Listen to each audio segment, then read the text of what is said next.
But hey, it is what it is. Did he go live? Okay, it's live. I didn't get a countdown, but it says we're live. That's fun. Oh, that's fun. Let me get the links here. Let people get their chance to All right, hop how the hell in. do I send this to? Hold on, I got it. I can do this. I fucking hate What the hell are technology. you sending to who? Your mama.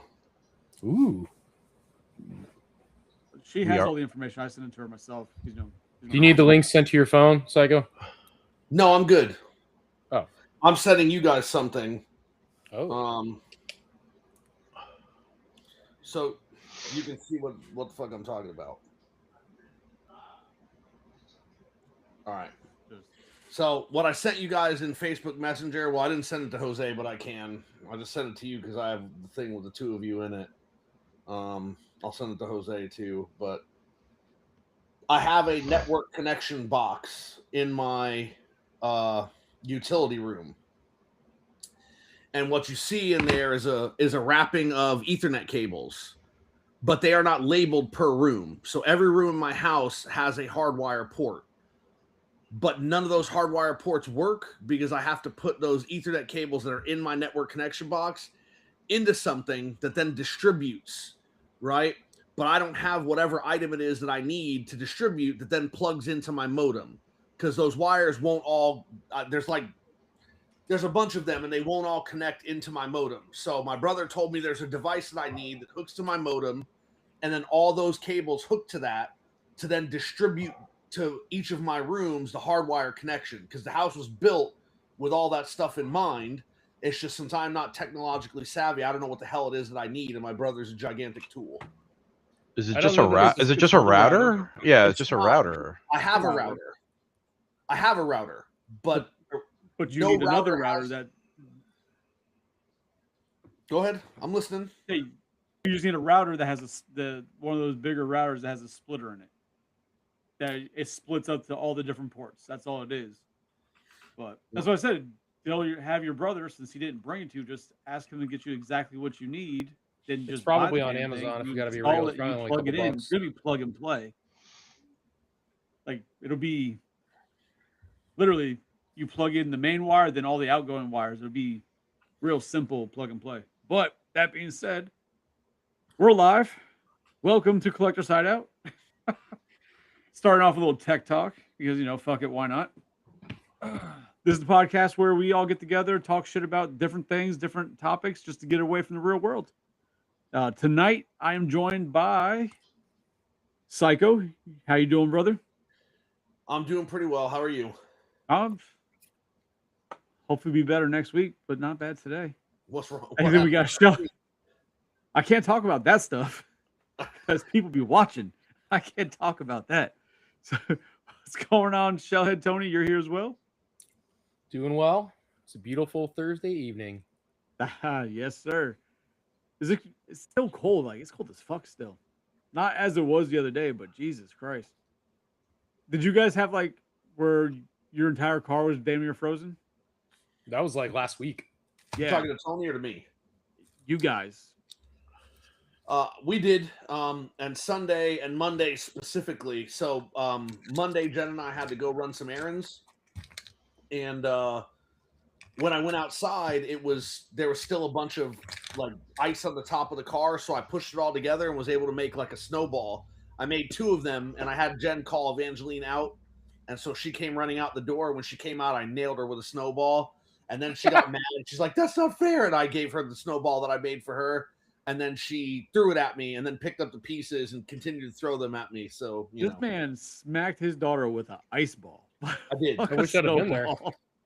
I did. And we also got some Cuban guy here today. How's it going? What's going on? Man, not much. Glad you can make it.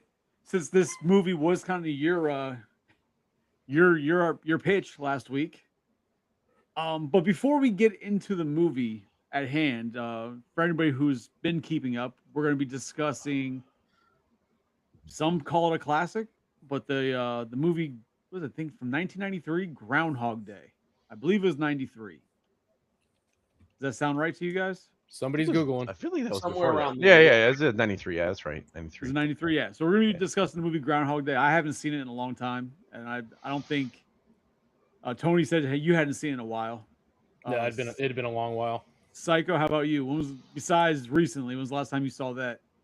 I want to say maybe 2 years ago, but I mean, Okay. I tend to watch it every year or so because I really enjoy the movie. So it's kind of like an outlier, I guess. And what about you, Jose? What were you looking at? watch it Yeah, all the it's been a long time actually since I've seen the movie. I'd say at least 10 years. So Okay, so cool. So it'll be interesting to go on this one then. But before we get into that, I just want to discuss because it popped up the teaser yesterday and the official drop today for the Masters of the Universe trailer. Mhm. I've watched it a couple times. The only time I watched it that I was like, "Oh, that's cool," was watching Pixel Dan's reaction to watching it because he's like, die hard Masters of the Universe. So watching his reaction, I was like, "Oh, that's awesome." He looks so fucking happy and giddy like that. That was cool. But just curious around the horn, what are you guys thinking about what you saw when it comes to this movie?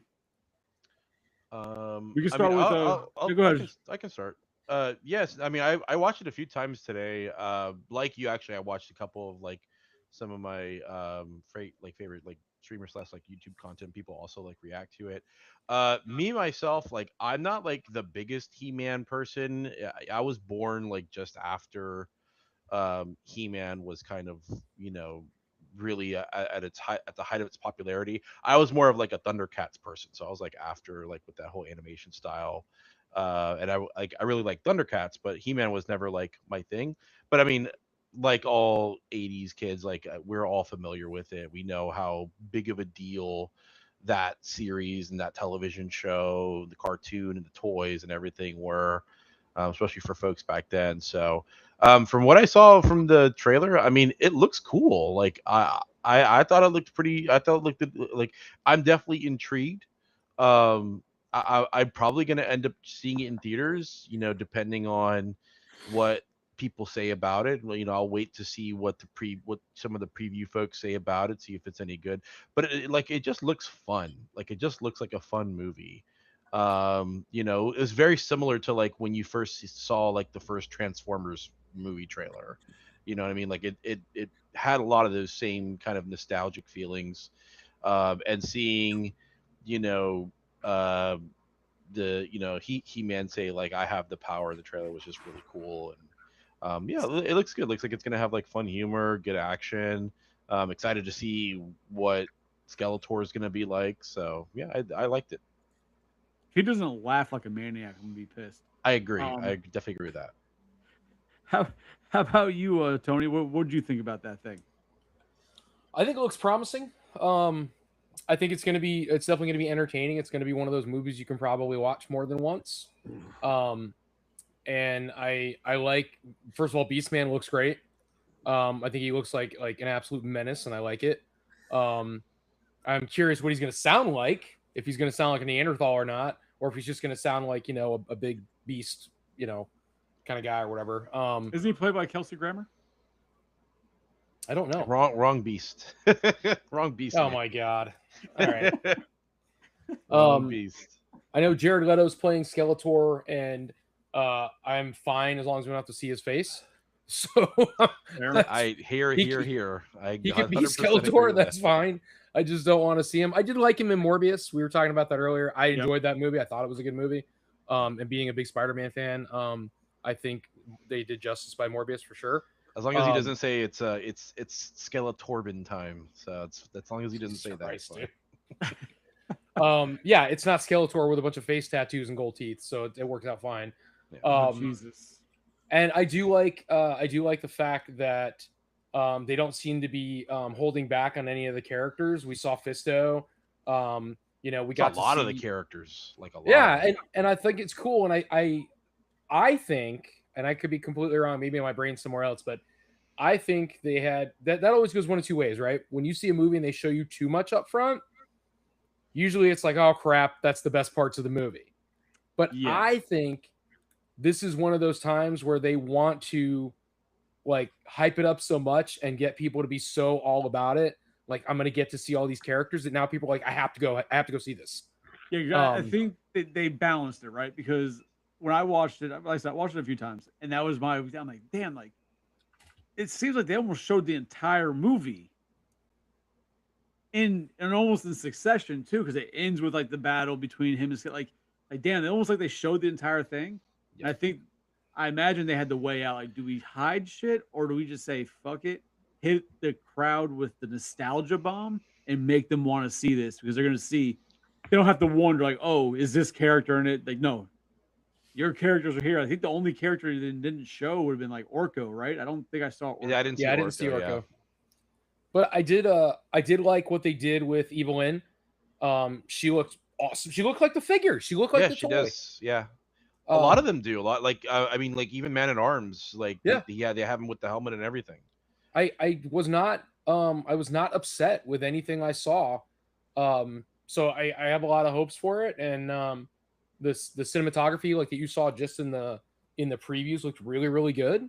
So yeah, I'm down, man. I'm excited. I think it's going to be good, and I think it's going to help rekindle some of what they were going for with the franchise. You know, trying to put out these toys, and a lot of them went on clearance. People weren't buying them. Well, you don't have anything for, new. I don't say new, but you know what I mean. Like, you don't have anything to re-spark the love for the franchise. So now that you've got this movie coming out, I think you got a lot of people that are going to be like, oh crap, I forgot how cool that was. Right. No, because you compare to like Turtles, right? Every like 7-8 years, there's like some new version of Turtle cartoon, Turtle movies that keep them in the forefront. Masters of the Universe, they go like really long stints of time with nothing, just toys, maybe some comic books, but like no media, like no cartoon. Till they recently did that Kevin Smith version of it, right? Like they have much more bigger lapses of time between the physical media, Yeah. So it's about time they did do one. And curious, Psycho, what did you think about this trailer? I'm not really a huge Masters of the Universe fan. I only watched it because the group chat that we have was blowing up while I was at work, and I was trying to pay attention to all the texts when I got a moment, and more just kept coming. And I'm like, all right, well, apparently something's going down. So when I got home, I watched a trailer. I mean, I thought it looked interesting. I think Jose hit it right on the head, right? Like it was like watching the Transformers trailer for the first Transformers movie back in 2007. And it accomplished it. I saw the characters. I saw what was going on. It looked decent. It didn't look like the Dolph Lundgren He-Man. Well, Jesus Christ, could you imagine?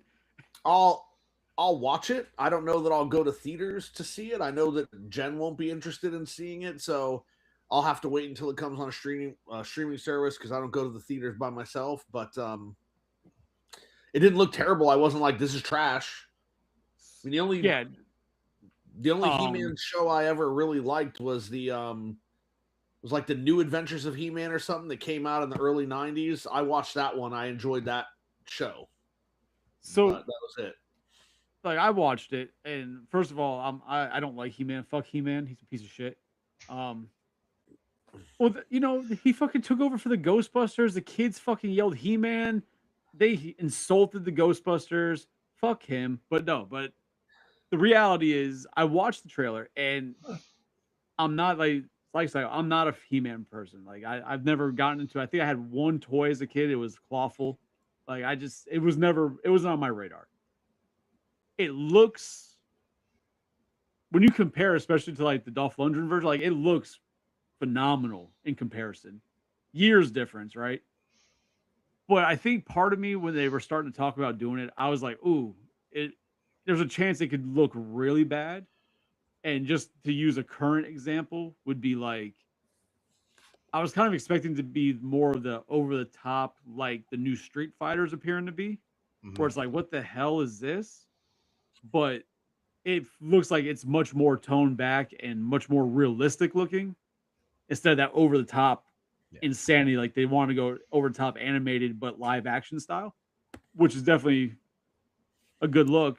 But But as I was saying, like, but also keeping a lot of the like the fantasy / like sci-fi elements, because we saw a lot of that, like with all the no, for different sure. ships and stuff. Like I thought that was cool. I mean, So somebody pointed out in one of the groups I'm in, and now I can't unsee it, is that it very much has a feel of Guardians of the Galaxy to it. I could see that. Yeah, I The, can the see that humor, for sure. the humor looks similar.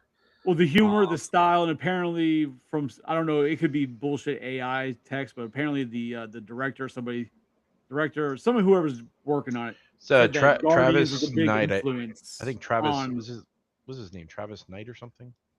But they're saying that Guardians is a big influence on its outcome, on the styling they went for because of how successful Guardians was. Yeah. So I mean, I'm down to watch it. I just still think, and I said in the group chat, was that I think He-Man, with how big the fandom is and how deep they could really go with the different stories, I just feel that a hour and a half, maybe 2 hour movie, they're going to try and cram too much into it because you're seeing He-Man before he really knows who he is. He kind of remembers who he is. Then he gets discovered, and you have to think that he all of a sudden within the 2 hours he's got to figure out who he is, cope with it, understand it. Then he's going to be battling Skeletor at some point. Like I feel like it's going to push too fast for the story. That's why I was saying in the group chat that I think it'd probably be much better if it was like a series Yeah. where you can get more time with the characters to really But like show I the said, growth of He-Man or Prince Adam to show that growth to that point. I mean, after watching the trailer, I don't think that that's going to be a big deal because he knows who he is, right? Like the trailer goes out of its way to tell you that he knows who he is because he says, he doesn't say, I think I'm not from here. He says, I'm not from here, right? Like, I know I'm not from here. But the thing is, we don't know yet, and he very well could, but I have a feeling it's more like he was brought here as a child, right?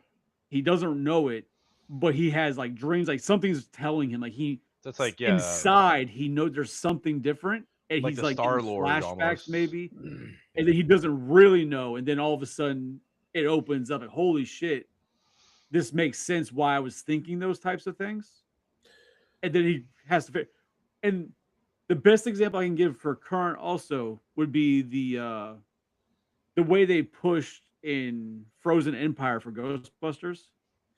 How I don't know the actor's name, but the guy who's like the fire master, whatever the hell his name was. Yeah. Oh yeah. How he's like Kumail Nanjiani or whatever.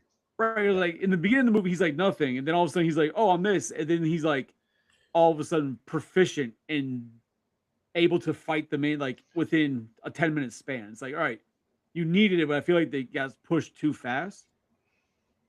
I think that something like this could use a much longer. Like this movie should be like him learning, and maybe he gets his ass beat by Skeletor, and then you see him get stronger for the next one, where he's like really the full-fledged He-Man, experienced and just kicking ass. You know what I mean? Like I feel like a series would hold it better for that.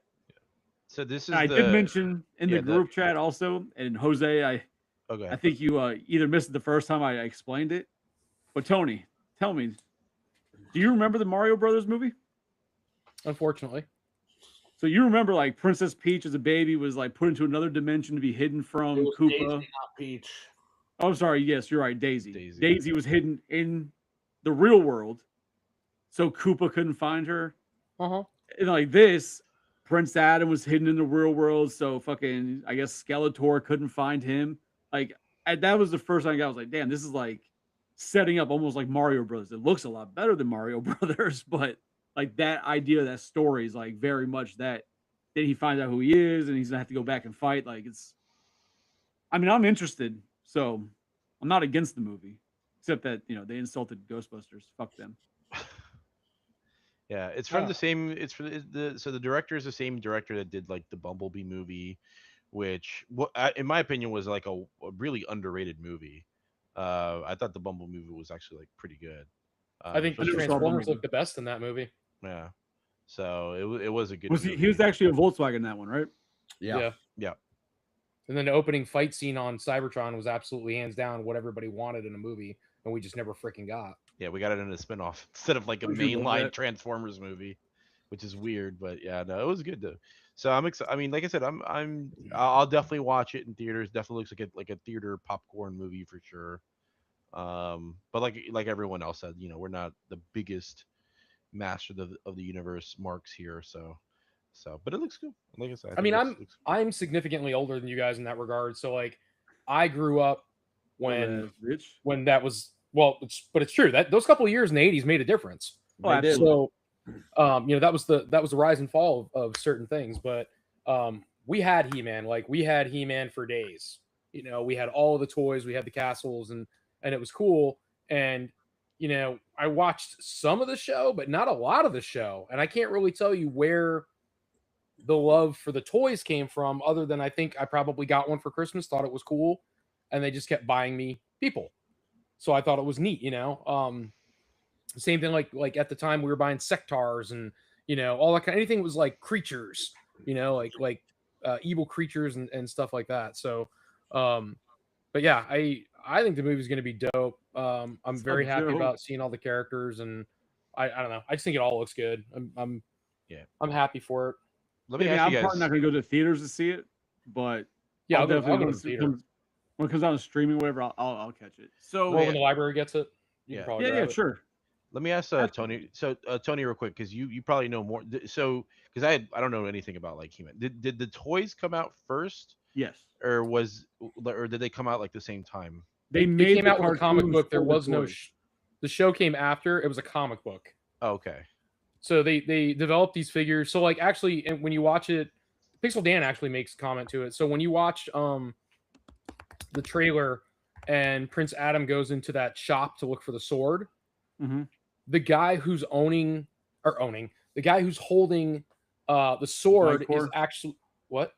Isn't it Vicor or something? Vicor, yeah. It's the original prototype, whatever that they built He-Man off of.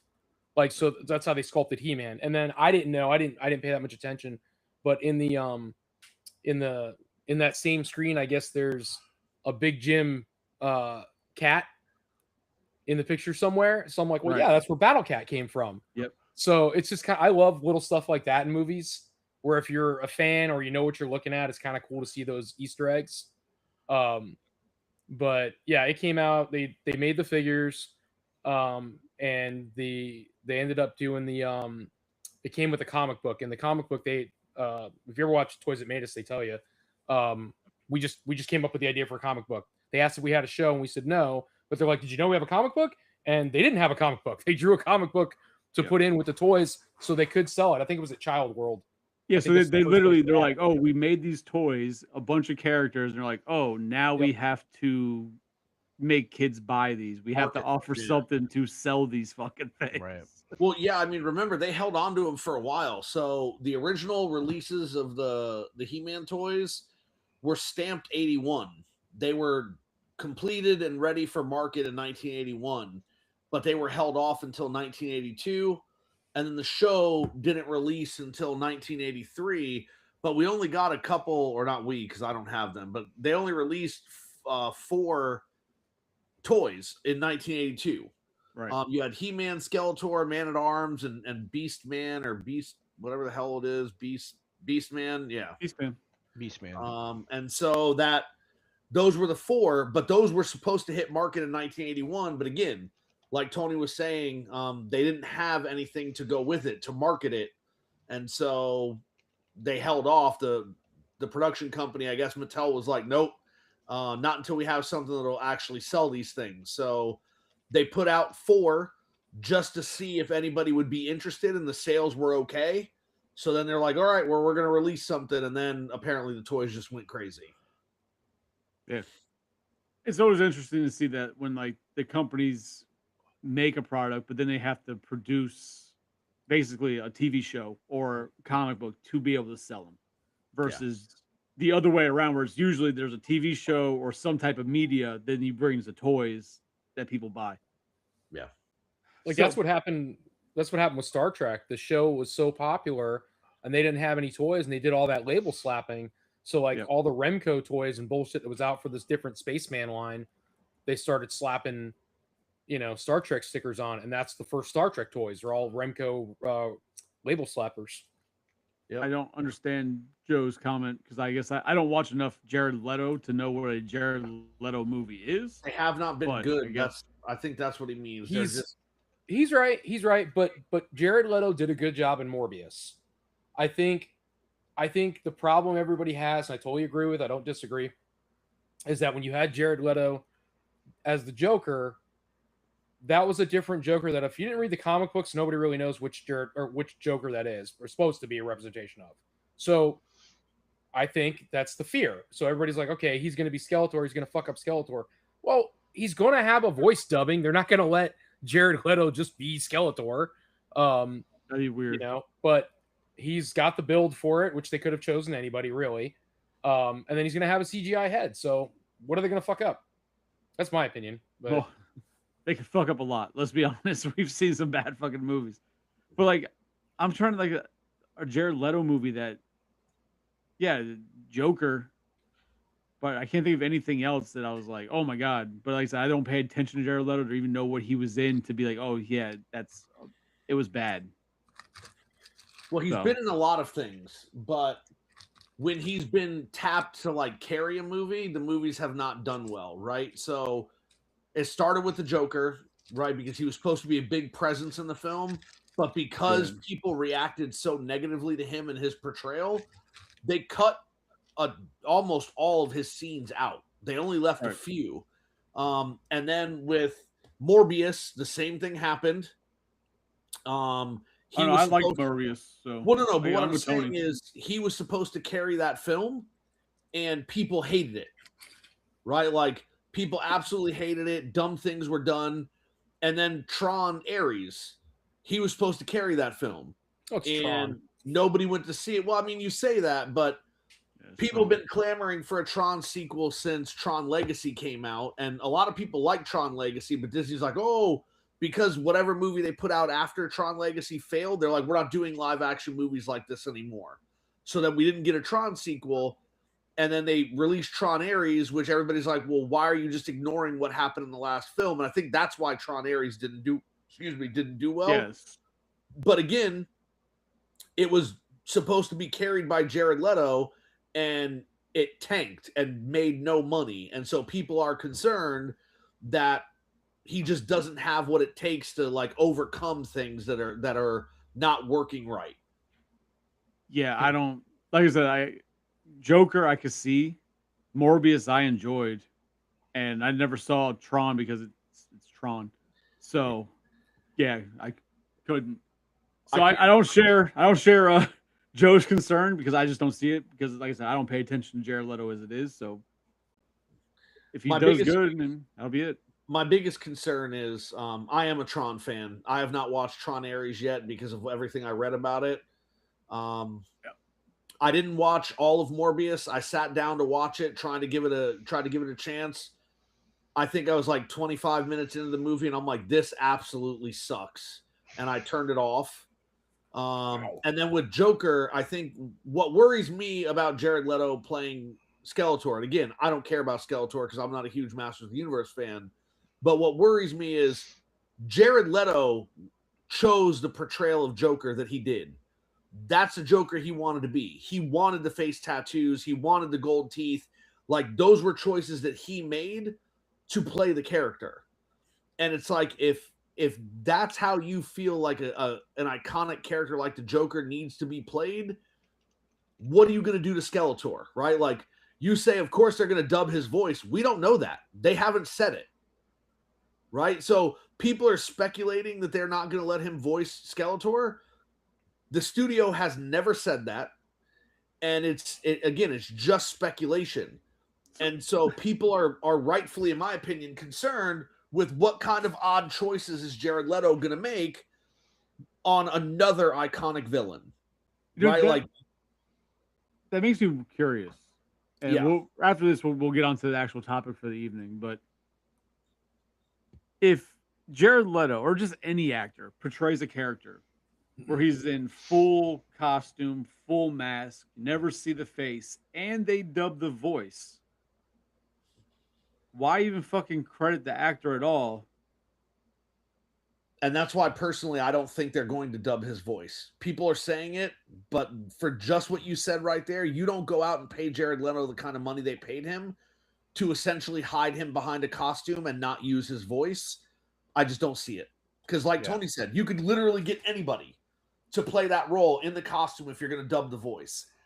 I don't think they're going to dub Jared Leto's voice, and I think that people have reason to be concerned because if they gave him any creative license with this character, they gave him creative license with the Joker, and look what he did. I don't think anybody would say that is not the worst portrayal of the Joker ever. I don't know. So, I mean, he's going to be hidden behind a ton of CG, so it's like I'm not Well, like no, overly that's the point. concerned. Then Yeah. you think that if they're like John said, if they're going to pay him to be there, and they're going to hide him completely behind CG, then chances are he might use his voice. Because then what's the point? Yeah, but I think Unless his voice is, filtered itself, right? I'm of the opinion that Box type thing where it'll be different, but it's him voicing it. Then okay, maybe, but yeah, I'm of the opinion that I think people tend to be a lot more forgiving when it comes to like voice acting a character, than just like all out performance. So I think there's going to be like a big difference. But I mean, we'll have to wait and see. Jared Leto is infamously known for his strange choices sometimes with his acting. But it's Skeletor at the end of the day. Like if he goes like high pitched, classic Skeletor, people are going to be happy. I think if he goes like a more like darker, sinister, serious Skeletor, I think people will be happy. It's like I don't know how you can mess up the character because I don't remember badly like that. You know what I mean? I don't remember what Skeletor sounded like in the it was 2000. Like like the 2000 one. Yeah, I don't know. Because in the 2000s they had a cartoon. Yeah. And I don't remember what he sounded like in there, but I don't think he had the high pitched, obviously, from the 80s. But yeah. But like, let's be serious. Like, if you hear him like do the high pitched voice, like, are we really gonna be mad? Like, he's trying to do. It depends. No, see, but that's where the danger is, right? Like, imagine if they brought somebody else in to portray Optimus Prime, and then that person tried to copy Peter Cullen's voice. They'd never be able to get it, and people would have been super pissed, right? And that's what my concern is, that Leto's going to go in and try to do an homage to the original voice actor, and it's going to come off overly campy and overly satirical, and it's going to ruin what the character's supposed to be. I don't think we'll see. I don't think they're trying to take the chance with the movie. It's just my opinion. Again, way too much effort looks like has been put into the cinematography for everything to look correct and for everything to be that quality and be that kind of entertaining. I don't know, but I don't think they're going to allow him that much creativity with the voices. I hope not. I just don't. I think they're going to expect him to, and just from the video, when you're watching the scenes that they have shown with Skeletor, the way he's carrying himself, I guess, in the short scenes that we've seen, I can't imagine that would be the voice that would come out behind that. That would make no sense to me whatsoever. That would be so left field. Like, I get the homage to the original, but I think that'd be so left field because no adaptation since the original has sounded like that. They've all had some kind of like, what do you want to call that? Oh my God, I don't know what you want to call that. Oh my God, like redo, remake. I'm missing the word here. It's driving me nuts. But anyway, just reimagine, like reimagining the voice like a different way. So like, we had Hamill in the later ones. The most recent ones we just had. I didn't hate it, but I didn't like it. I didn't really care for it. I could only hear Mark Hamill's voice from other characters he's played. It was like listening to the Joker try to be Skeletor.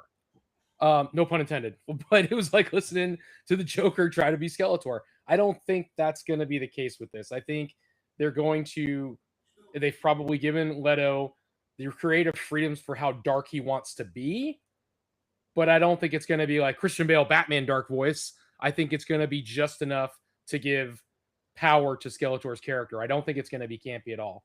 I don't think they invested all that time and money to make it look that way, to have a campy Skeletor. Joe just sent me a picture. I guess, trying to show what he's talking about with the whole Jared Leto movie thing. It's supposed to be the Grim Reaper, like knocking on doors and killing whatever's in the door. But like the first one says Justice League, which I assume is the Joker, right? Then he's got Sony Spider-Man universe, but then it has Haunted Mansion. I even know fucking Jared Leto was in Haunted Mansion. I don't Yeah, remember maybe him the Muppet being in. one. Huh? The new one. Yeah, I don't remember him being in that. What the fuck was he in that? It was the one that came out just a couple of years ago. It was What was essentially- he in that? God damn it, what was he in that? Was it Yeah, Muppet like, Haunted I- Mansion? I do No, not it- remember. I watched. Was he the ghost, like the bad guy ghost? Like I don't, To be honest, I don't remember. because the main actor in that movie was a black guy, unless he was pulling a fucking Tropic Thunder, and I didn't realize it. Like, Oh, he's CGI'd into the ghoul, into the Crypt to Keeper the bad guy. Yeah, he's Yeah. the hat. He's the hat box ghost. That's what it is. Yeah. Yeah. Oh, I didn't even know Jared Leto was in that, and I enjoyed that for what the fuck it was. But okay, and then Tron, whatever. Yep. All right, so let's get off of this Masters of the Universe I never saw nonsense. Haunted and- Mansion. I'm gonna have to watch that. I don't see, it wasn't great, but I enjoyed it for what it was. It was fun. It was better than the Eddie Murphy one for me, at least. But I think many things would be. Yeah, Let's the- get on to the Eddie actual Murphy topic one of the was not evening. a good movie. We should, That's a very we'll- short we'll- bar to cross. Yeah, well, like, we should we should do that movie for another show. But No, we should not. No, we should not. Wasn't listening. Which one? I'll tell you, listen, Eddie we'll- Murphy's Eddie Haunted Murphy Mansion. Haunted Mansion. No, yeah. we'll meet in the middle, Jose. We'll do the Muppet Haunted Mansion movie. How about that? Okay, that's we'll fine. meet in the middle. I'd watch that. Yeah. So, all right. So let's get on to the movie, the actual topic for the evening. We went on longer about Masters than I expected us to, because I also found an interesting fact earlier today about Big Bird that I wanted to bring up, but I'll save that for next time. Well, hold on. You can't go left field and be like, I found out something about Big Bird today. All right, guys, let's talk about the next. What's this movie. interesting fact about Big Bird? So, do we all remember? Well, you probably don't remember. Jose, it's probably before you, right around when you were born. Before, but do we remember the Challenger blowing up? Yes, Challenger Space Shuttle. Yes. Big Bird was supposed to be on that. On the Challenger? What? Yeah, so apparently they were trying to do this thing and have Big Bird like on the ship and be in space, but he was too big and they couldn't get the logistics for it to work. So they took him off and put the teacher on instead, and then it blew up. Could you fucking imagine if they did that and it blew up Big Bird? It would have fucking destroyed Sesame Street. The fucking feathers. Just... Man, that would have been awful. Wow. I was listening to the Toy Anxiety podcast, and they were discussing it. I was like, "What the fuck?" Really? And I had to look it up, and apparently, it's true that Big Bird was supposed to be on the Challenger. Wow. That is fucking wild. Yeah, that's wild. I didn't know that. That's cool. That would have It's not cool, but it's like destroyed a interesting childhoods. fact. That's a cool piece of trivia, though. Yeah. Yeah, it's interesting. That's not the first thing I would have gone to. No, that was completely left field. I was not expecting the connection between Big Bird and the Challenger. I only bring explosion. quality here, man. Golly. So our topic at hand, we all watched. Sorry. We all watched the. Some people call it a classic, but the movie Groundhog Day with Bill Murray from 1993. I hadn't seen it in a long time. Neither had Tony or Jose. Psycho watches it, and apparently he really enjoys that movie. I do. So it's exactly how I remembered it, but then at the same time, it wasn't how I remembered it. So like I remember, I think most of my memory of it is everything before it turns into, like Tony says, into a rom-com. And like all the little nuances before that, and then once it turns into that, I forgot that it was a complete romance movie with the comedy aspect to it. And for me, it turned into a snooze fest. I kept falling asleep. Like I was not impressed. I at all. Anybody else? No. Oh, well, Yeah. I didn't. No, I didn't know we were go ahead. transitioning. Go ahead. Like, Go And ahead. episode Yeah. over. That's Go ahead, Tony. yeah. So I hadn't seen it in a really long time. And honestly, I questioned if I had ever seen it. It was one of those movies where I started watching. I'm like, oh, okay, I remember this. But yeah, it totally became a rom-com. It's funny in its own way. There's a lot of A-listers in it. You just don't realize, like, I find this more and more as I go back and watch these older movies, and I'm just like, holy shit, that's so and so. Holy shit, that's so and so. You just don't realize they just play extras in these movies per se, right? Extras, but they actually have parts. Even the mayor, who pulls the groundhog out, is the freaking National Lampoon's Christmas Vacation. He's the boss. Yeah, that's because it's Bill Murray's brother, and he's in every one of Bill Murray's movies. Yeah. Oh, I didn't know that. Yeah, it's Bill Murray's, I believe, half brother, older half brother, and he's in every one of Bill Murray's movies. He's in Scrooged. He's in Ghostbusters 2. Yep. Right? He's got a quick part in Ghostbusters 1. It's kind of blink and you miss him. But in almost all of Bill Murray's movies, he appears in them. It's Brian Doyle Murphy. So I had no idea. So there you go. That answers a lot for me. But yeah, it was. I mean, it was good. I laughed a little bit here and there. Wasn't anything crazy. I was absolutely waiting for it to be over. Towards the end, I think it drug on a little too long. I do think the funniest part is where he knocks out the guy from school. Ned Ryerson. Just literally out of the blue, he's like, Phil! It just like knocks him out. And that definitely made me laugh. Like I went, ha! Like I chuckled out loud. And then, where he's trying to get in the pants of the one girl, and he's got to like freaking the what's her name? He calls her Nancy, but it's not Nancy. Is it? Or maybe her name is Nancy, but he calls her Rita. He calls her Rita. Yeah, and she's like, Nancy. He's like, whatever. And like, Yeah. like everything it took to get in her pants. And then when he takes off in the fucking truck with the groundhog, that's one of the best sequences in the movie. Yeah, and I'm just like, this is so ridiculous, dude. And then he does exactly what I thought he was gonna do, which was try to commit suicide and see if that fixes everything, and it doesn't. And then he's just trying to kill himself. The next scene, he's like taking the toaster, just. Yeah. With that driving scene, that was also one of the other scenes that I like laughed out loud, was when Chris Elliott's like, maybe he survived, and then like the car explodes, and he's like, probably not now. now. I mean, even in the like when the two guys are all drinking, they go and they hop in the truck with him, and he's driving, goes on the fucking train tracks and shit. Like, yeah. I remember all of those from when I watched it when I was younger. Like, that's the shit that I remember from the movie. But like, once it makes that turn to him trying to get with the producer and really focusing on that, I completely blanked all that out from my memory. That to me, that whole movie is it's Scrooged with a different angle. For me, at least, that's what it feels like when I watch it. And it also, again, like I told you guys about that movie that I had watched way back when with Jim Belushi called Mr. Destiny. It was, again, it's one of those movies. It's just very similar about the way they execute. I won't even call it timelines, because Groundhog Day is just the same day over and over again, right? But I could think about it like a timeline if I wanted to. He just keeps doing things to try to change what's going to happen, and or what have you. But it doesn't. He just keeps reliving the same day, and he just changes. That's it.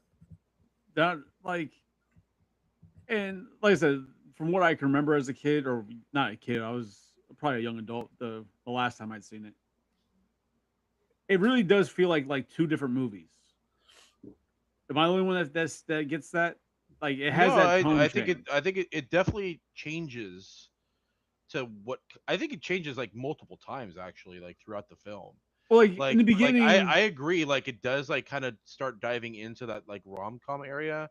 yeah. But there's a lot of other stuff that it like dives into in terms of like just the human experience. But like when you have a character like he's supposed to be, like real like the cocky Mr. I'm the greatest type personality, and then he uses it originally to try and pick up that chick and everything he can do to get in her pants, right? And that's what he's gonna do, because that's a very Peter Venkman thing to do. You know what I mean? Like, Mr. almost kind of rapey, like, and that's what you expect. And all of a sudden, it just changes to now he's like, oh, now I'm after this bitch, and that's all I'm gonna focus on because I'm in love with her.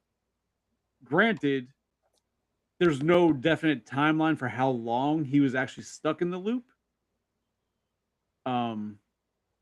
People say, like, I guess a lot of the speculation was because he learned like masterfully, or he became like a master like ice carving and playing the piano, that he was stuck probably about 14 to 20 years in that loop before he broke off. God. Yeah, and then the original script, when I guess the original screenplay or whatever, it was actually written that he's supposed to have been stuck in that loop for 100+ years. That's why he was able to get everything and be so masterful at it. Yeah, because like he was literally knows everything about everybody in the town. So- like, right, and it just that's how long he was there until he finally broke the curse. So they asked Harold Ramis how long Phil was supposed to be stuck in the time loop. And Harold said it's, for his calculations as writer and director, between 30 and 40 years. And then a couple of years after asking him that, he was told by another person interviewing that a bunch of people online had done the calculations, like Chris was saying, about how long it would take to master the piano, master ice carving, and everything else. And they came up with 33 years. Fucking wild. And they asked Harold Ramis that. And Harold Ramis is like, yeah, I originally said 30 to 40 years, and 33 years sounds about right. He's like, it was, he's like 33 years of one day over and over and over and over and over and over and over again. And it goes through different stages of life. And so maybe it's just me. I don't think the movie is boring, and I don't think that it drags. I think that the movie accomplishes exactly what it sets out to accomplish, in that it is a philosophical study of life, right? It's like, it's a philosophical character study. Here you have this guy who is an asshole, and he thinks only about himself and nobody else.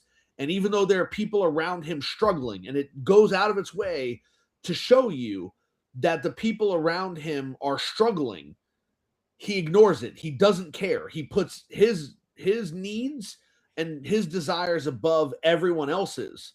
And you also see that he is deeply unhappy in the beginning of the movie. But I don't think that the movie hides the romantic element of it, because right at the very beginning, when they tell him, hey, look at the new producer who's standing in front of his green screen or blue screen, and she's wearing a blue shirt, so all you see is her head and her hands. He goes from this like sour, angry face, and when he's watching her, he smiles and he chuckles to himself, but it's not in a mean-spirited way. It's like something is getting through to him, and then he quickly like shakes his head and gets out of it, and then goes back to being a dick. So it tells you right from the very beginning that there's something there between the two of them. Well, you know, right? they added that throughout the entire thing, right? Because you had the little moments when they're standing next to the van, getting ready to do the first recording, right? And he makes like little jokes at her about, I'm the one. Like, it's there. They show it, but it's not the focus of it, because obviously it's building up to when he does decide, like, oh, I'm in love with her, and he wants to win her over, and everything he does to win her over. Because in reality, they show that everything he starts doing and the way he learned the piano to try and impress her, right? Like, those are the things that he No, was doing. I actually disagree No. with that. That's not why he learned the piano. All right, That's not what not, he did any of the He things. he learned the piano just because he wanted to learn the piano. so the segment where she's like, oh, I want this in a perfect man, yada, yada, yada. He's like marking off everything that he thinks he's good at or what he matches on her list. And then she's like, oh, plays an instrument. Then all of a sudden he's fucking learning the piano. It's not because he wanted. But that's not why he learns it. Like Jose said, that's not why he does it, right? Okay. So yes, like he made a list of those things, but then you could tell that he was actually thinking about those things, because he thought he was the greatest man in the world. Like, he thought he could do all these things. And when she starts going down that list, because you can see it on his face, when she starts going down that list of all the things that she would look for in a man, he realizes he's got none of them. And the fact that he then discovers that there are people in the world who have all these things, who have done these things that he's never done, that they have skills that he has never gotten because he spent his life being a dickhead, right? Like he spent his life being an arrogant ass, believing that he was the best that could possibly be. Like he could do everything and that everybody would want him. And that moment was supposed to solidify the fact for him that he's not that person. He's not great. Like he did all those changes because of her. I think he made all those changes because after he tries to kill himself a bunch of times and it doesn't let him escape, he tries to get with her and it doesn't work. And then he doesn't try again to get with her until what you have to imagine is years in the time loop later, because he's been able to accomplish so many things. I honestly think that he was working on himself because he began to realize just how insignificant he was, right? Like, oh, I'm this big time weatherman and I always get everything right and I know everything, which is why when the storm comes in after he says it's not, he's like, what? Like, that storm's not coming. I spent my whole life doing this. It's not going to come. Yeah, I think you're giving him a lot more credit than I am, because I'm looking at it that he learned the piano, like he did that stuff to get her. Yeah, well, he did But do then- some stuff to get to, like, because what he was like John said, like he was just like, he was trying to basically like match all these different things that she likes and like be the ideal man for her. But like the big moral of that part of the story was that you can't fake love. Like that was basically it. Like Well, yeah, you can't try to force yourself or force someone to love you just by Well, yeah, no, they doing showed all the that in things the very that they like. beginning when they went on that first date and they were in the snow and they kissed and all that, and then he tried to recreate it the very next night because he fucked it up, right? Yeah. And then it was completely different. It was all uncomfortable because he was forcing it, right? They showed that, Yeah. But the him pushing himself to become the better man, whether it took years because of how long it did take to master a piano, right? He did all that for the way I'm looking. He did all that for her. Now, within that time of doing it, if he changed as he was doing it, because it's been 50, 20, 30 years of it, that he's finally like, hey, you know what? I need to change. Like he's finally been changing over that time. But the thing that got him to start that change was because he was trying to get in her pants, and because he loved her and he was trying to make her fall in love with him. So Like he was doing it all for her. How long would you do something specifically to impress someone else? I mean, I've been doing it about 15 years now. How about you? No, I am who I am. Yeah, okay, sure. We know that's not Fucking true. true. So I mean, that's 100% true, but that's okay. that's a different topic for another time with all the bullshit you've ever said. So, Nope. but yeah, that's the way I saw it. He definitely was doing it for her. Now, like I said, he could change during that process, absolutely, but he was trying to get some. That was part of the movie, yes. So that was the original. I think so. The big catalyst moment of the film that really started getting him to understand that I need to start living my life differently and just really start focusing on just being a better person was when he was trying to save the homeless man. Yep. The old man. That the old man is what caused him to, when he realized that he could do all of these things, because by that point he'd already been there for years and years and years. Right. So it was no at matter that what he did, the homeless point- man still died, didn't he? Yep. Right. That's the whole point, is that he could do all this stuff, but at the end of the day, like, fate is still going to come for you. Like, it's still going to happen no matter what. Yep. And there's nothing that he can do to kind of change that. And then from that point, he started valuing like Other doing people. he started Right, that's valuing when he other started people changing. Yeah, outside. absolutely. That's what I'm saying. Through the process, he did change, but that again, beginning- he didn't master all of those things specifically to impress her, right? Like No, but he wasn't- started doing them because of her list. That was why, because he wanted to. Because everything he was doing in first, that's why he kept like, asking about her favorite drink. Then the next day he ordered the drink. Like he was doing all this stuff, and then he got to the point where he did ask her the question, and she's like, "Oh, this," and she lists off all that shit, right? And like I said, he was taking note. He was saying to her, "Oh yeah, that's me. This is me. That's me. This and that." And then when she mentions like the industry, he's like, "So." Almost everything I do, because he couldn't fake to her right there, like I play an instrument, you know what I mean? He Yeah. could smooth talk his way through anything else and bullshit it. But I think So then, Go he ahead. goes for it. I Then think he went for it. So I think that you're missing in that moment the self-reflection in him when she's listing things, and at first he's like me, but then you can see the doubt on his face as she keeps listing things and he keeps responding to it. So yeah, I I'm mean, not missing that moment. I'm missing that he saw that and he absolutely realized that he was barely any of that, if any at all. He just knew what he had to do to trick her at that time, right? Because that's what he was doing at first, was trying to trick her into love. yeah, but again, I guess my concern with that is just that how long would you stay trying to do that? Would you stay like, so if all you had to do was learn to play the piano, right? Like All know you how had to do, because that's right. No. But what I'm saying is if all you had to do was learn to play the piano, Mhm. why would you keep doing it until you master the piano? You know what I mean? Like, well, no, if, because if I already all you're trying to do is find a means to an end, once you got proficient enough that you could play, why the hell would you go all the way through even more time mastering it?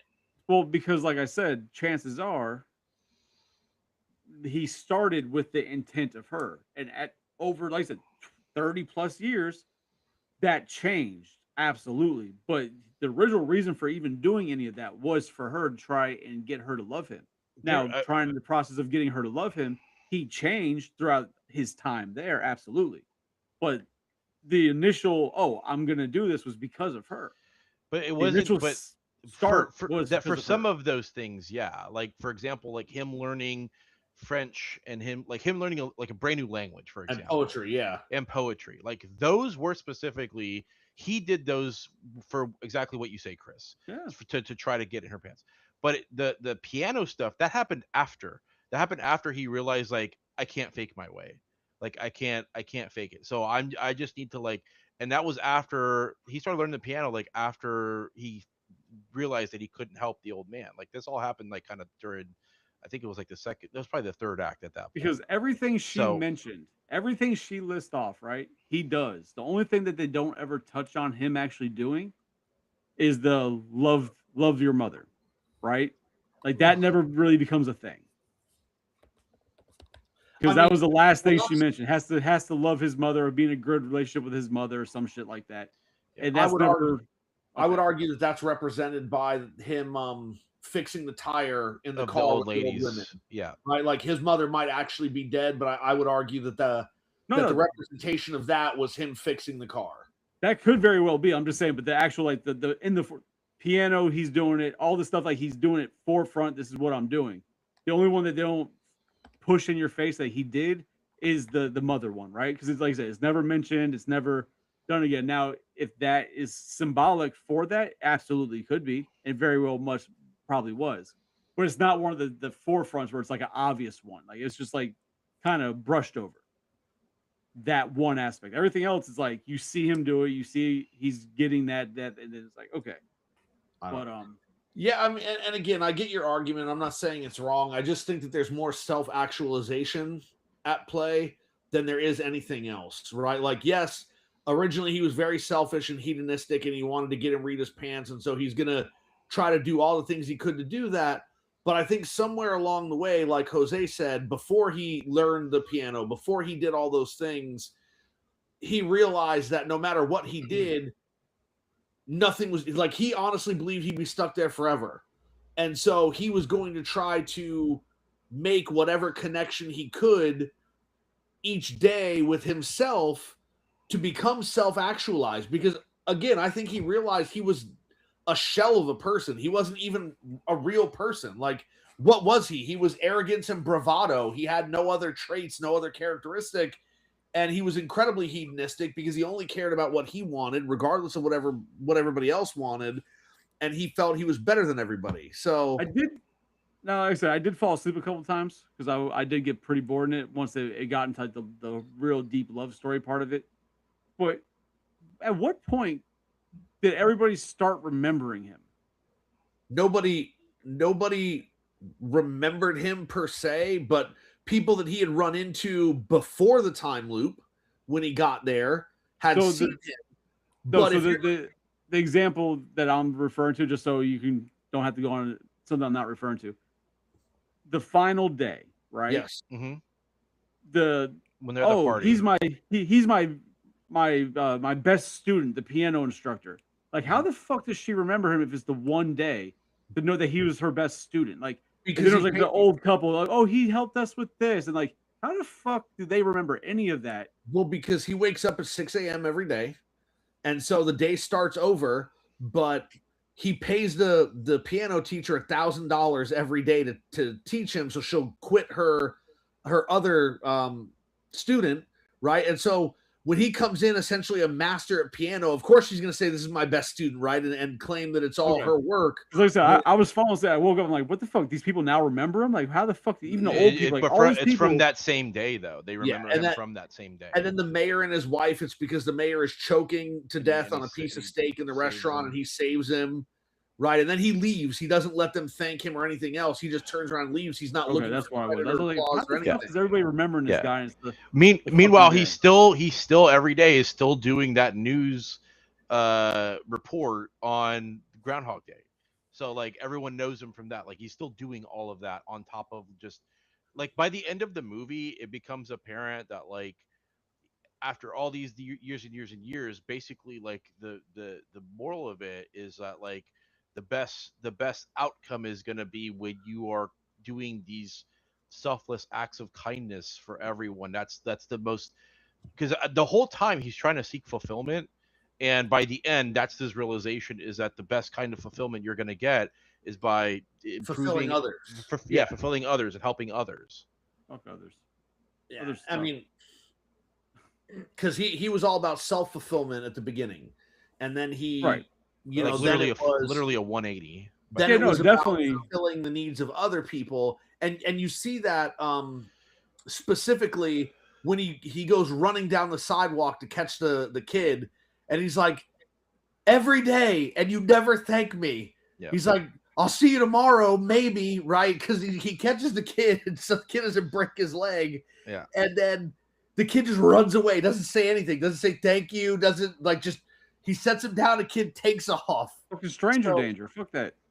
I mean, it definitely for a Bill Murray character, you know, there's a lot of character development versus some of his other previous roles.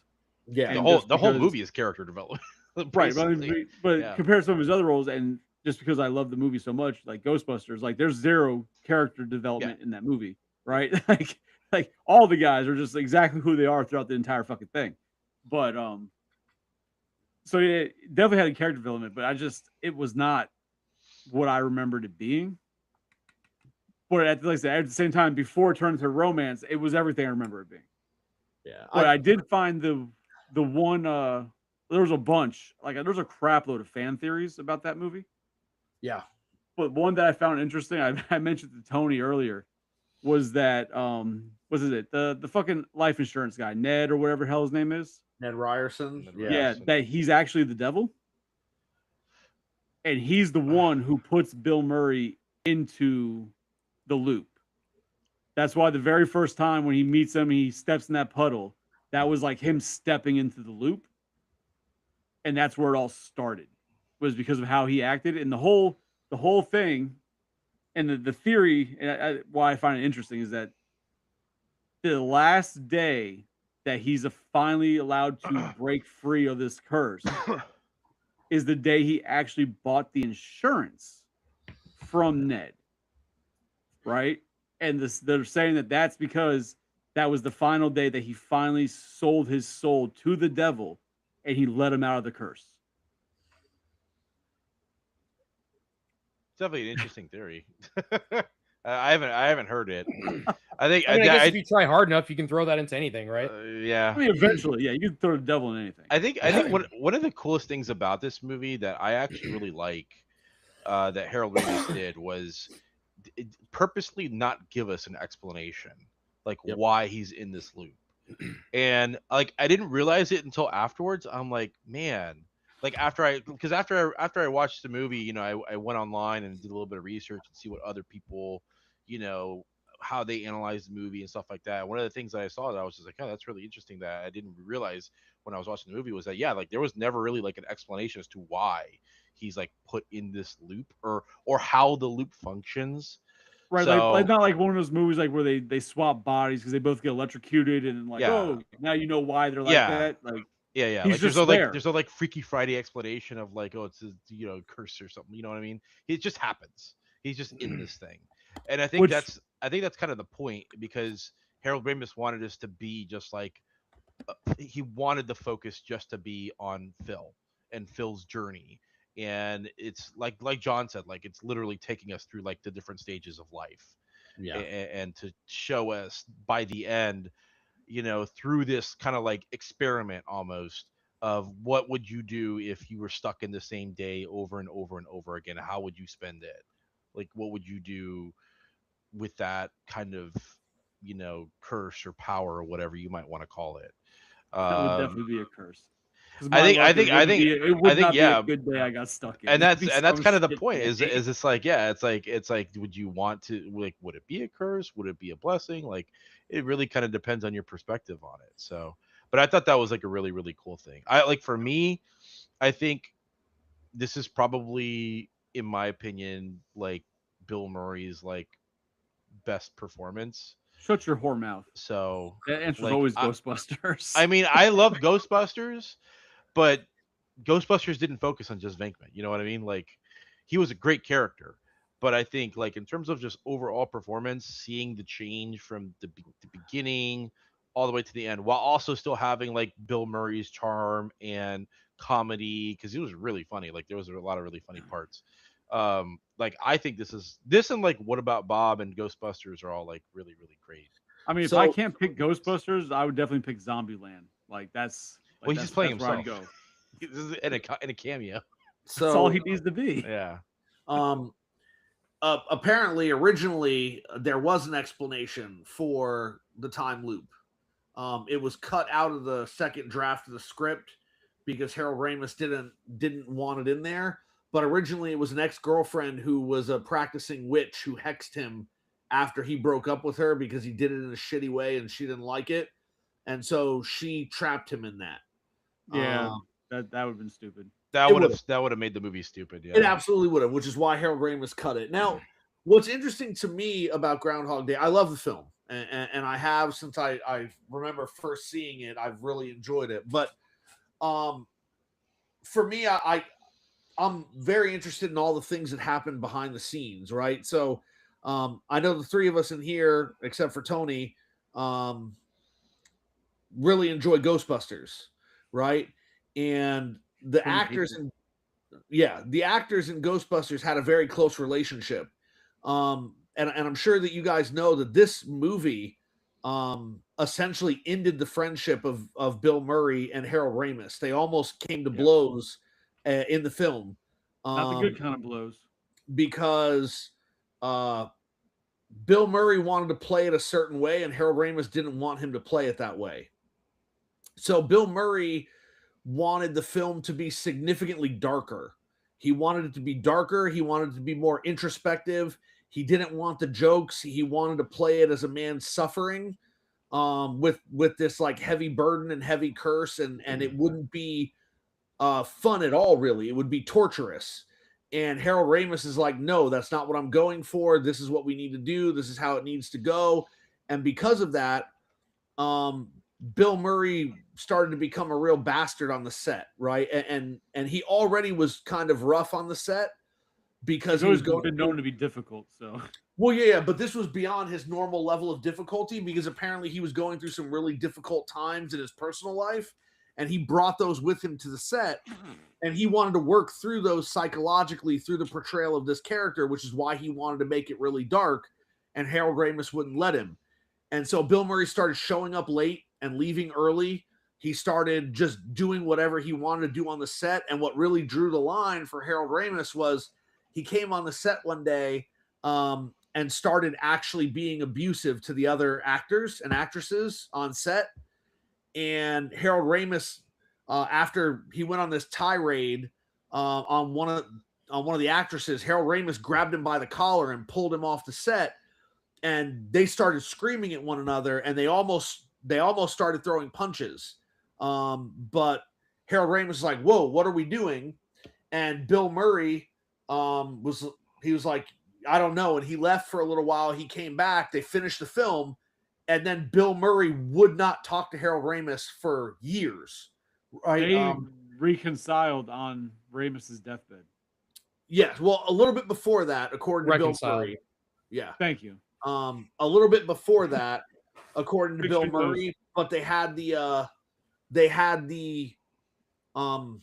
full bearing of the hatchet on Ramis's deathbed, yes. But they actually started talking to one another again before that because Bill Murray wouldn't talk to him. And Harold Ramis was asked about it once, and he said, I don't know what happened.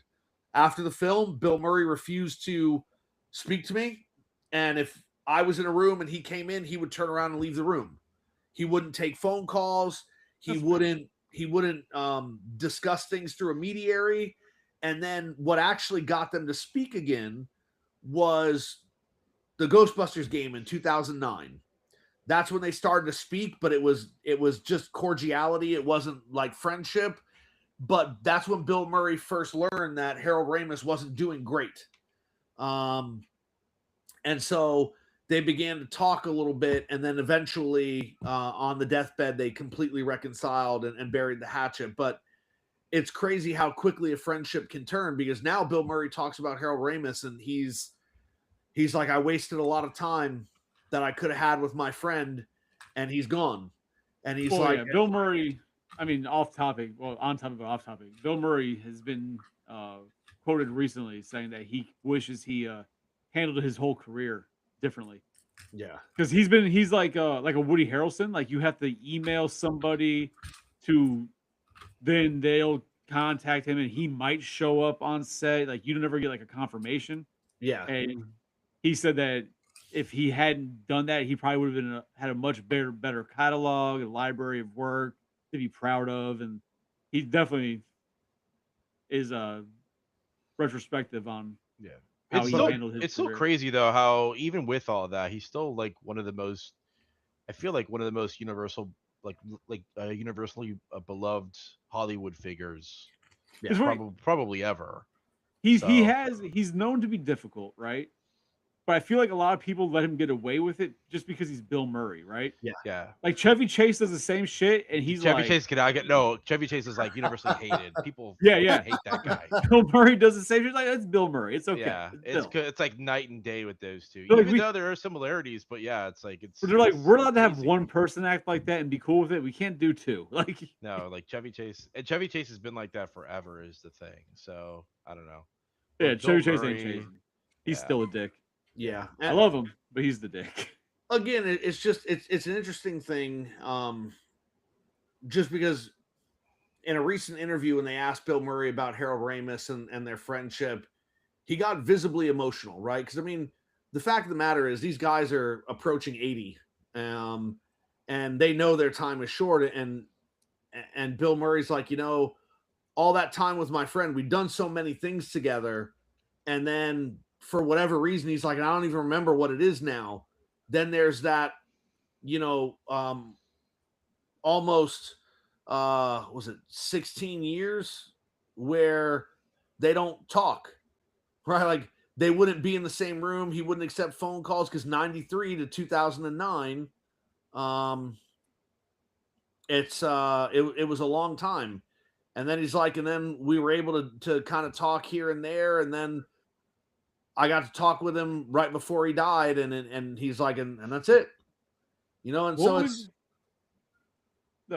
just trying to get off the death topic because we miss Harold Ramis. Jesus Christ.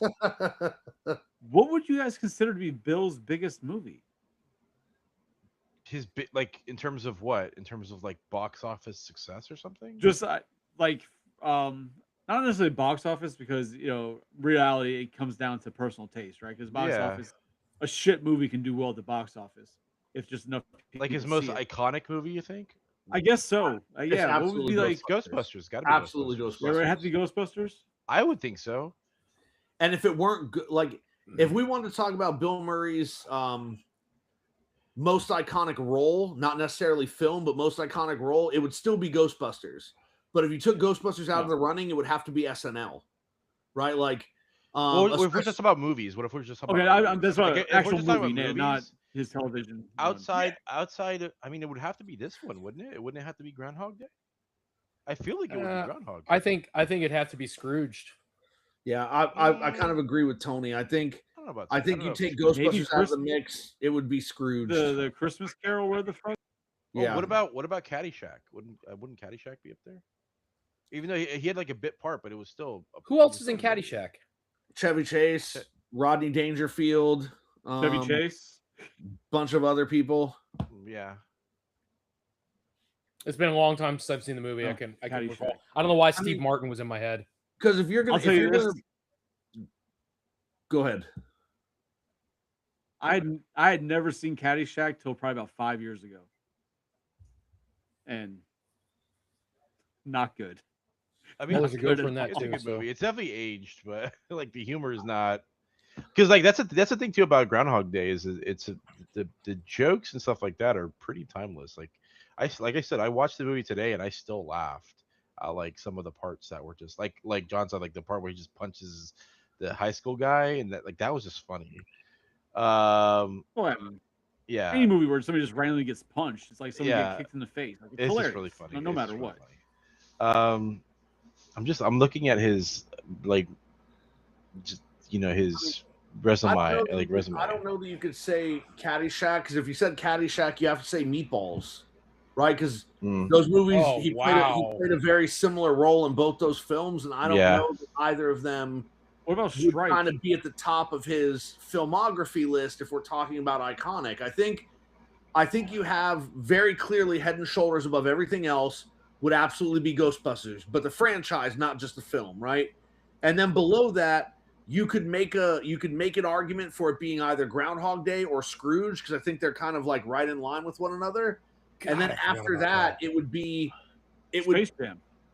after that No. it would depend on I think on what kind of film we're looking at, right? Because Yeah. there's the There's aquatic adventures of whatever. Steve Zuzzo, Lost in Translation is another Yeah. big one. That would be up there for a So- lot of people who were not necessarily fans of Bill Murray's comedy. Yeah. Um, The Royal Tenenbaums, like he was in a lot of those Paul W. Anderson or whatever his name He is Yeah. did one movies. where he was he played alongside Melissa McCarthy, where he played like her neighbor that's like babysit her kid or something. I remember Not watching sure. that and I thought he was pretty fucking funny in that. But then he also was in a movie where he plays a cop alongside Kylo Ren. and the dead don't die. Yeah, it's Oh, like yeah, a yeah, The yeah. Dead Don't zombie Die, movie. yeah. Yeah. Yeah, that was not a good movie. That was a weird fucking movie. I'll tell you what though, I completely 100% forgot about his role in Meatballs. 100%, dude. Yeah, I could be the same. Like when I think Bill Murray, it's straight like Ghostbusters. I think fucking Scrooge, Like fucking Groundhog Day. Yeah. Like those And are the. then I think those are the like I three. said, Stripes, and then fucking Zombieland. Like those are the ones I think of where I think Bill Murray. I mean, I'm a big like What About Bob fan too. Like I like I What can About honestly Bob. say I've never seen What About Bob. It's a good movie. So I don't it's think I've also seen it very either. funny. It's interesting. I don't Yeah. like it nearly as much as I like some of his other things, but it's definitely entertaining for what it is. I feel like with Bill Murray, it and I don't want to like oversimplify it like a Jim Carrey type thing, but he's pretty much himself in every movie. He's just Bill Very Murray. often, yeah. I think like his facial expressions, his jokes, he wants to be dry, but at the same time he's making a joke. And it's very evident he's trying to make a joke. And I think that's pretty much everything he's in. Yeah, I mean, I could if I close my eyes and watch Groundhog Day again, I could probably like picture him wearing Ghostbuster outfit. You know what I mean? Oh yeah, And- no. and it could be Especially the- in it could be the beginning, same he's movie. 100% Peter Venkman. In Yeah, the it could be the same movie, and it's just whatever, just Bill Murray, just as I don't know, just him. I don't know how to explain Yeah. it. I mean, Because I people know think- Bill Murray from that more than anything for sure. Like Because I think the 1000%. only movie that he's in where I'm like, oh, for like, where he's not like Bill Murray, that I could think of would be his cameo in like Caddyshack, right? Because he's very much an animated like that war veteran, whatever the fuck thing he's going through. He's not like Bill Murray in that. Like I think that's the only one I could think of Yeah, like he's playing. where very he's much just playing not a that character. normal Bill Murray in this role. Like Persona. Kingpin. I mean, Like- he's like that in What About Bob as well, because he plays kind of like a crazy patient. So it's definitely not as like pronounced as like Caddyshack, but he's definitely like he definitely is like playing a character. You can tell in What About Bob. But the other movies I would agree with for sure. So I mean, obviously, Psycho loved this movie. He really enjoys movies. Sounds like Cuban, you enjoyed it for the most part. Yeah, no, I love it. It's Okay. it's up there in like my top. I would say top 10 comedies of all time. Like it's really good. Okay. Tony, how about you? Will you watch it again? Probably not. Yeah, I think this was my final attempt at a Groundhog Day. I respect it for what it is because it's Bill Murray and the parts I did enjoy, but yeah, I don't think it's going to be another viewing for me on that one. Because now I don't think I'll forget exactly, like I did when I was younger. I only remember the funny shit. But I mean, I don't think it's fair to ask Tony that question, though, right? Like, he's not a Ghostbusters fan, so you can tell he's not a Bill Murray fan. But if Bill Murray like was in the film, like disemboweling people, Tony would absolutely watch it over and over and over again. Like if Bill Murray, if Bill Murray walked up to Ned Ryerson instead of punching him in the face, disemboweled him, Tony'd be like, "Best movie ever! I'm watching this shit 5 times a day, every day, 365 days a year." So here's what would happen. We should get I a feel like you slasher movie where it's oversimplify just me, Bill but that's Murray. fine. Tell me if I'm wrong, right? It would really. This is what would happen. Tony would be watching it. He wouldn't expect it. It would happen, and he would pause it, and he'd die laughing for about 20 minutes, run it back a couple times, then watch the rest of the movie. And be like, "What the fuck? This shit sucks compared to that 1 second of great humor I had." That's. No, Then he'd call me and be like, "Yo, have you seen this? Like the part where he like just randomly disembowels this guy." Yes. That's probably more accurate. Very agreeable. No, I think it would create an alternate universe in Tony's mind where the film would become amazing. Tony's very much a horror guy like myself. Comedy and horror. That's Comedy horror, great combo. Well, I mean, all right. Well, I don't know that Tony's got the comedy chops though. Doesn't like Ghostbusters, right? Like that's definitely a knock on his ability. Tony, what is like your all-time favorite comedy? Just out of curiosity. I won't say like an all-time favorite, but I like stupid humor. I like ridiculous humor. So I like, the movie Airplane. I like the Leslie Nielsen movies, that kind of thing. I like how ridiculous and over the top it is. One of my favorite ones was like the stupid literal humor. Yeah, I think it was Spy Hard, where he's like, I forget what he says to the chief. They're like going through some files or whatever, and he goes, yeah. He's like something like, "Chief, you got to be careful." Like he goes, "Hold on, let me get undercover." And he literally just takes a blanket and puts it over his head. And it's stupid. It's just stupid humor like that. Like I like the one with that Liam Neeson was in, and he's talking, and Pamela Anderson. She did a great job. So he's talking to Pamela Anderson, and he goes, "Why don't you take a seat?" She goes, "I have my own chairs, thank you." But then she goes to leave. She goes, "You know what? I think I will take this seat." And then she starts walking out with the chair. It's very, yeah. But it's like that very dad jokes. You know what I mean? Like.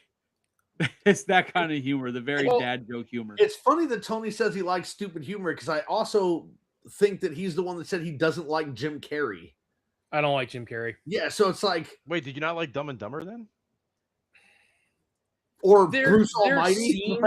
I feel like Jim Carrey just tries too damn hard. Yes, absolutely. I think all of his roles are. If you've seen him on not Saturday Night Live, on in Living Color. Living Color. If you saw him in A Living Color, you've seen Jim Carrey for the rest of his life.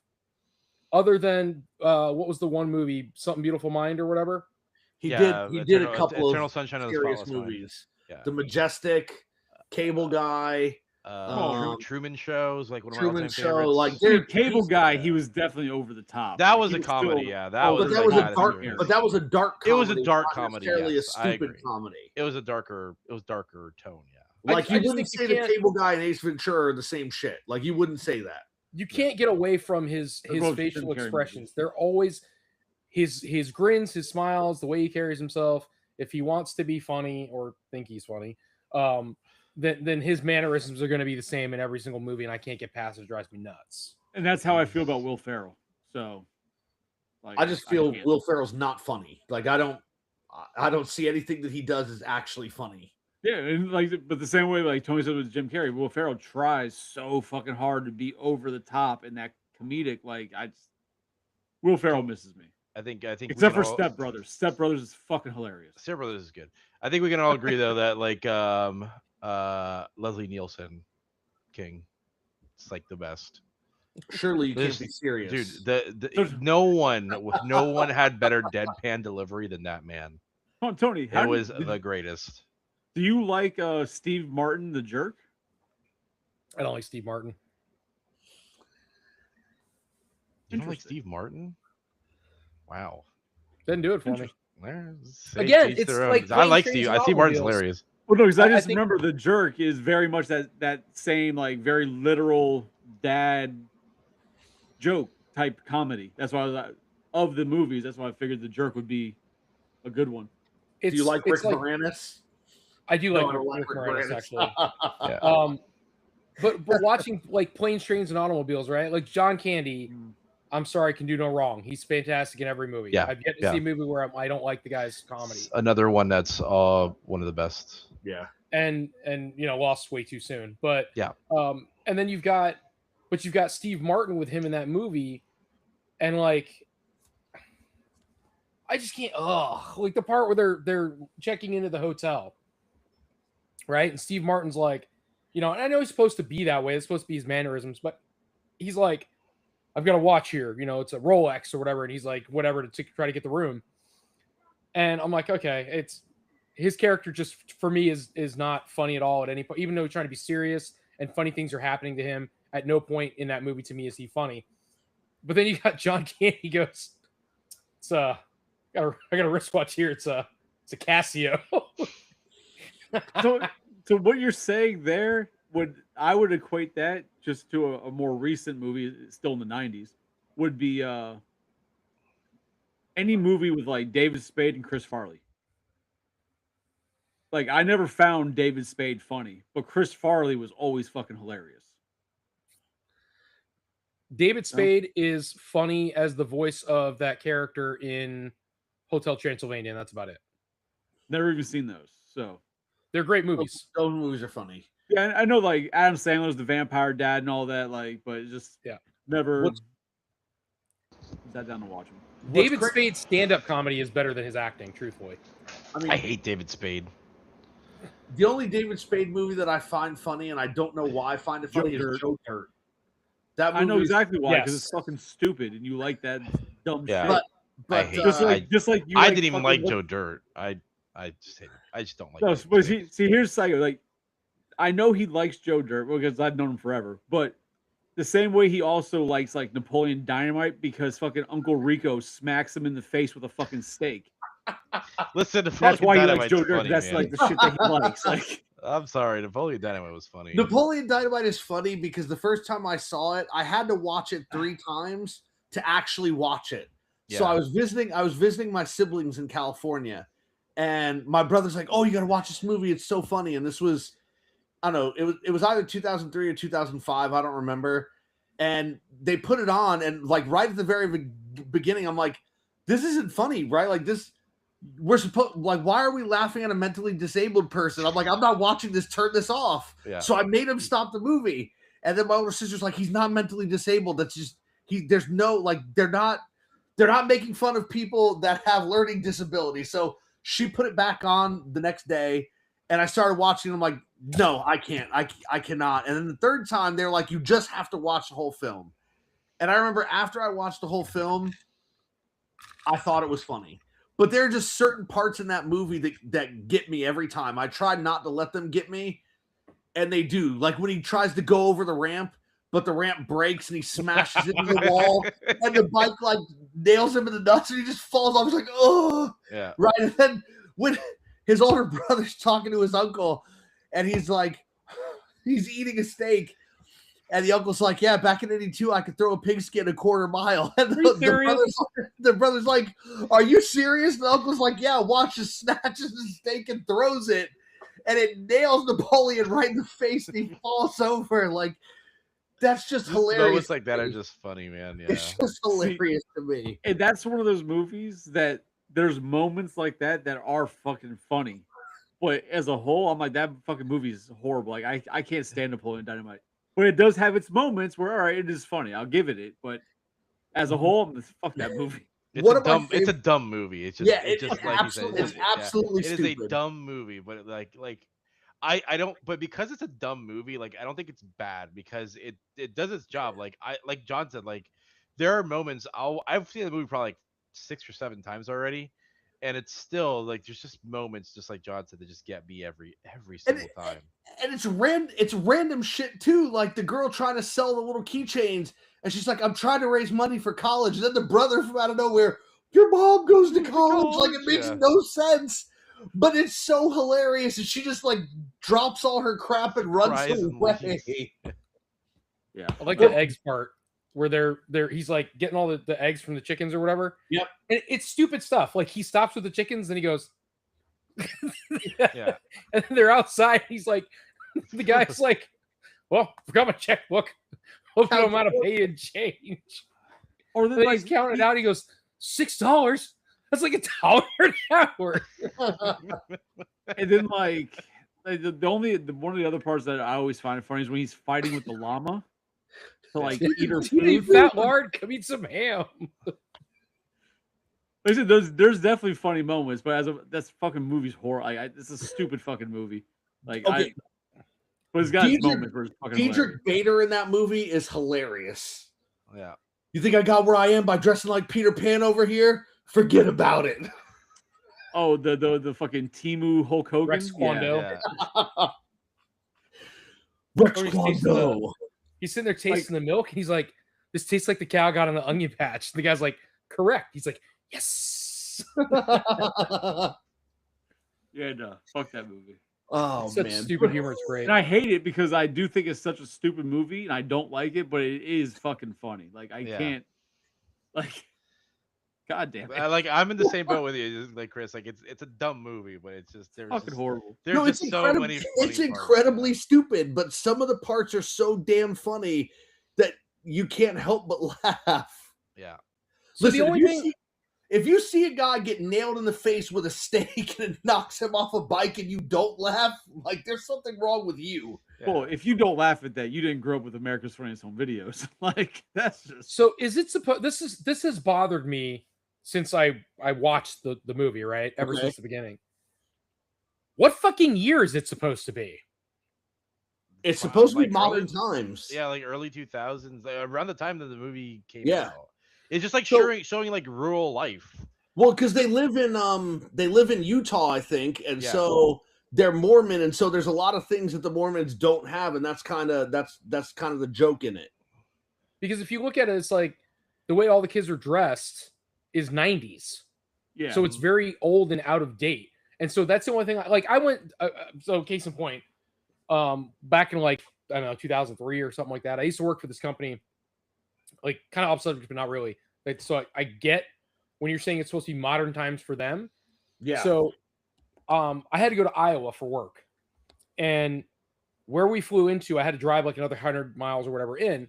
And when I say there was nothing but corn and cows for fucking ever, there was nothing but corn and cows. I remember we my partner and I at the time, we had stopped to talk to a lady at like the coffee or something like that.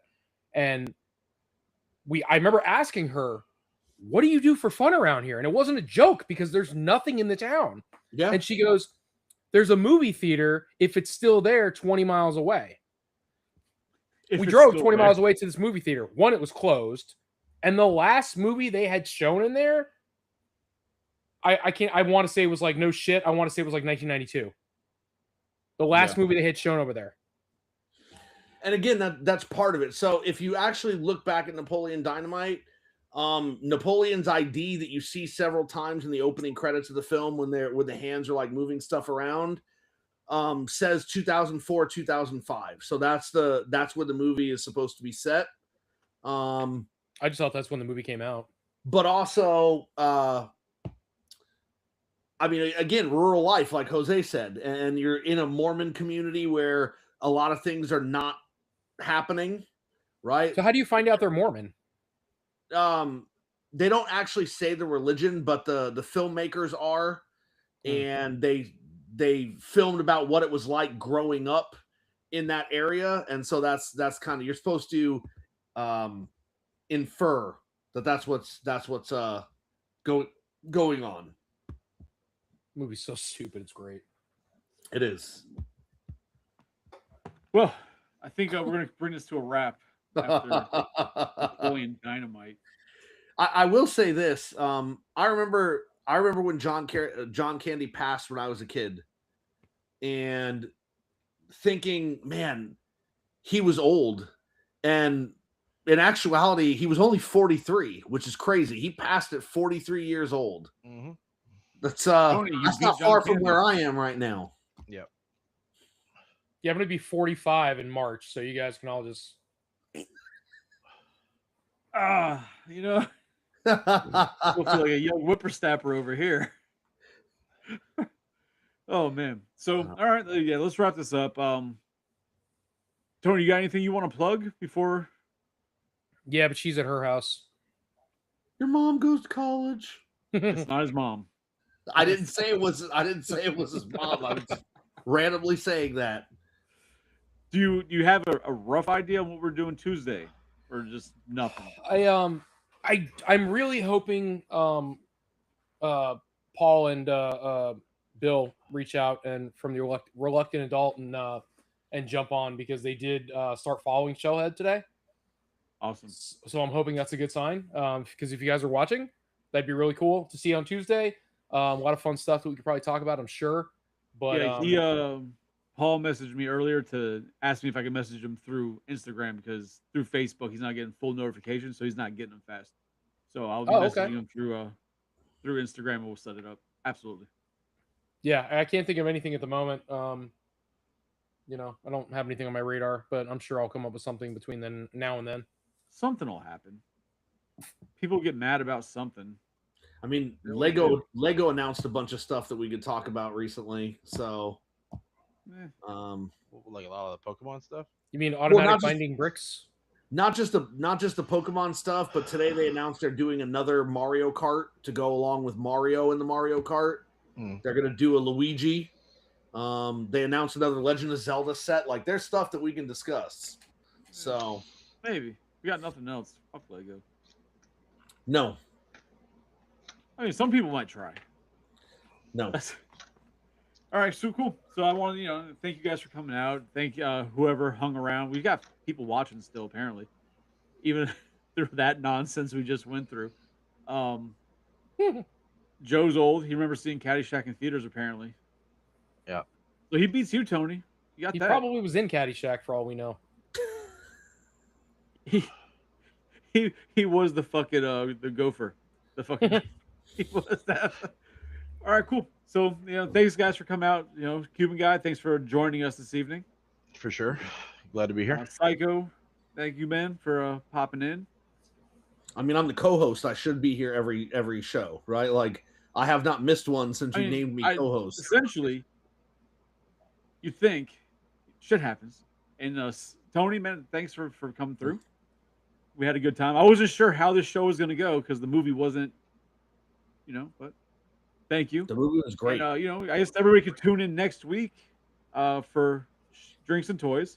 And next week on Collector's Hideout, fuck it. We'll discuss how Caddyshack is overrated and a piece of shit movie. We'll discuss that. No, I don't think that's a good. Wow, that's a good topic. Yeah, but... let's go that route. Hot take. End the show on a hot take. Dang. I mean, I'm not.